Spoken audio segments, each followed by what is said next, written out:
Tomorrow, the world-leading innovators that produce medical cures here in America will face yet another compliance deadline for Washington Democrats' price-fixing scheme.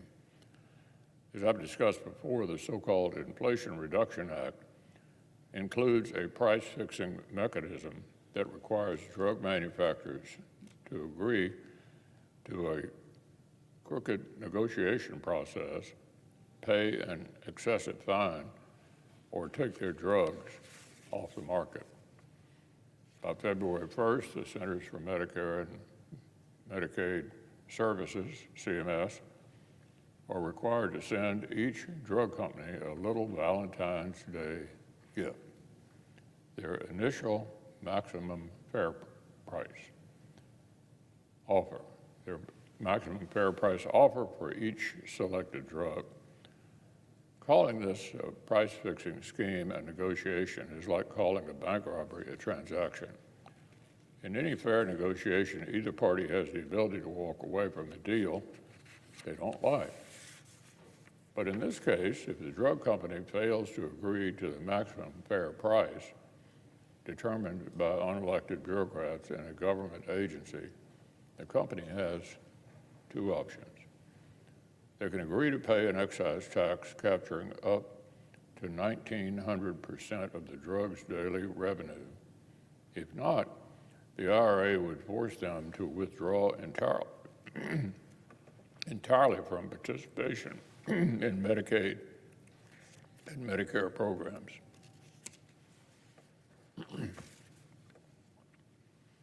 So unsurprisingly, multiple drug makers have sued the federal government over the IRA's price-fixing racket.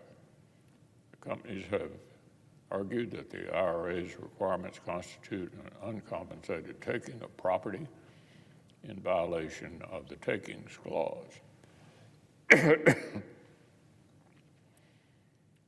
response, my colleague Vermont, Senator Sanders, decided to call the CEOs of all these companies to testify before the Senate Help Committee.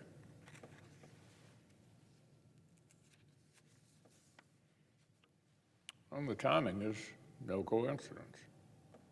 As a recent editorial pointed out, Mr. Sanders doesn't want to negotiate or conduct actual oversight. He wants to keelhaul the CEOs as punishment for suing the government. Of course, the ultimate victims are not the innovators, but the patients, who will never receive life-saving treatments.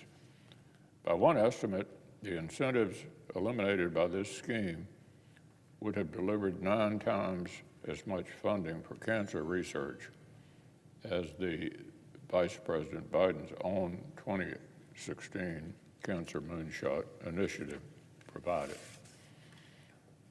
The simple truth of the matter is that socialism doesn't work. The government can't wave a magic wand and make prices go down. And expressing anger about prices to a CEO won't lower prices either.